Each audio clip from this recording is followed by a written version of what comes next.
It was a cold winter morning when little Aaron, no more than 6 years old, pressed his face against the cracked windowpane of their worn-out cottage. The frost drew delicate white flowers on the glass, but his eyes searched for one thing only.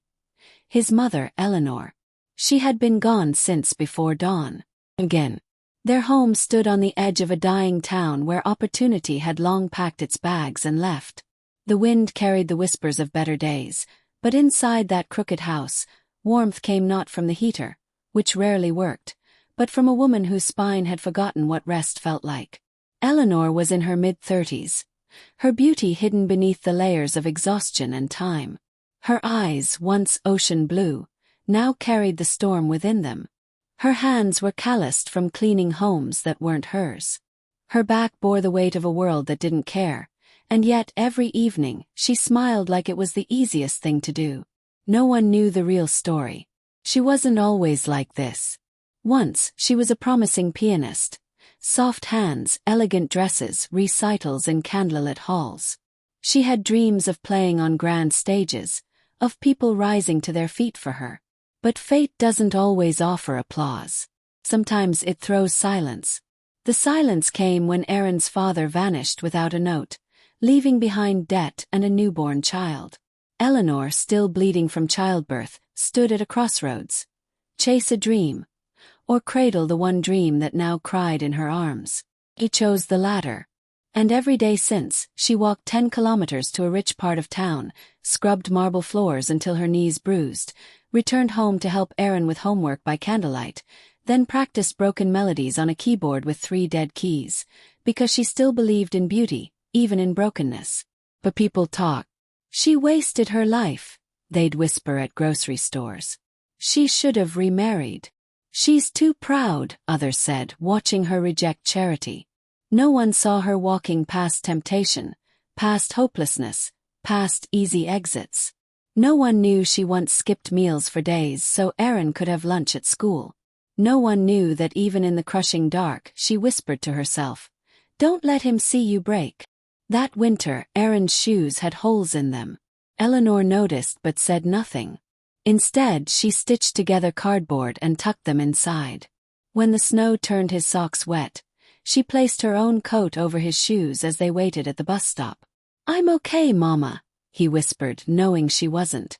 But Eleanor simply smiled and replied, "I know, baby. And soon you won't have to be." She had a secret. Something was coming. Storm of change. She just had to hold on. Because a mother's sacrifice isn't loud. It's the silence between the screams, the love in the unspoken, the fire that keeps burning long after everyone else gives up. The day arrived quietly. No trumpets, no signs from the heavens. Just another gray morning where the clouds looked heavy with sorrow. Eleanor tied her worn scarf tighter around her head, tucked Aaron's school bag under his arm, and kissed his forehead longer than usual.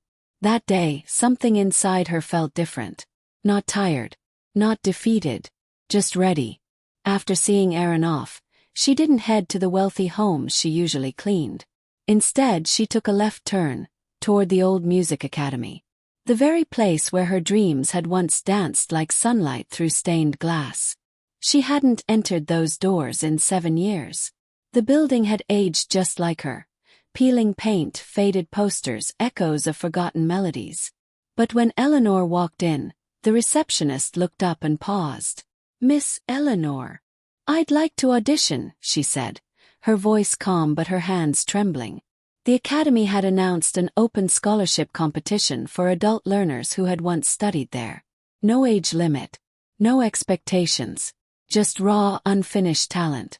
And Eleanor still had a fire inside her. She didn't tell Aaron. Didn't want to build hopes that might collapse. But at night, once he slept, she practiced on that old broken keyboard, pouring years of silent pain into each note. Her music was no longer polished. It was powerful.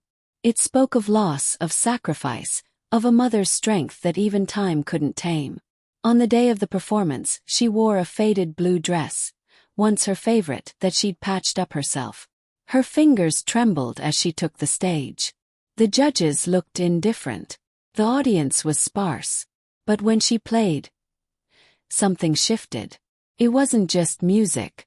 It was a story. Every keystroke told of sleepless nights. Every pause screamed of suppressed tears. Every crescendo was a heartbeat that refused to give up. When she finished, there was silence. Then thunderous applause. A month later, she stood on a much grander stage, one she'd once only seen in dreams. Her son, Aaron, sat in the front row, eyes wide, heart bursting with pride. She wore a tailored dress this time, but still kept that same worn scarf around her neck, a reminder of where she came from. She didn't win that scholarship for herself. She wanted to show Aaron what resilience looks like. That sacrifices may steal your comfort, but they never kill your purpose. That even buried dreams bloom again when watered with faith. Years later, when Aaron gave his valedictorian speech, he looked into the crowd and said, "My mother is my hero. She didn't just teach me how to live. She showed me how to rise when the world expects you to fall.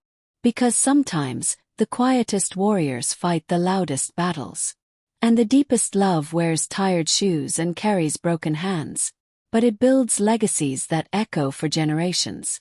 That is a mother's sacrifice."